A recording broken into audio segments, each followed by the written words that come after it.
Quand on voit des gens se rivaliser, se concurrencer afin d'avoir le maximum de j'aime ou de fans entre guillemets ou je ne sais quoi. Et ici, ce qu'ils montrent, ici à travers les réseaux sociaux, à travers cette vitrine, ça ne correspond pas du tout à ce qu'il y a dans le concret, dans sa vie, avec sa famille, avec ses proches. Quand il aide les orphelins, quand il aide les pauvres ou quand il faut aider les orphelins, les pauvres, dans son apprentissage de la religion, du Coran, de le Coran, dans son investissement concret, dans la vie concrète, sur le terrain, eh bien nous disons à quoi bon? La concurrence, elle ne se passe pas sur Facebook, mais elle se passe sur le terrain.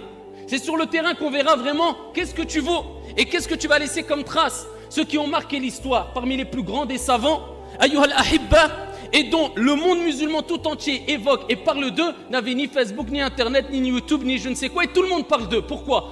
Parce que c'était de la sincérité mélangée avec du concret. Donc nous on veut du concret, je ne dis pas qu'il n'y a pas de bien dans les réseaux sociaux, même moi je les utilise. Mais de croire ou de faire croire que tout se passe dans les réseaux sociaux et passer des heures, et quand on voit la vie personnelle de la personne qui, ici, se montre sur les réseaux sociaux, ou alors travaille sur les réseaux sociaux, il n'y a rien de concret, eh bien là il y a un gros problème.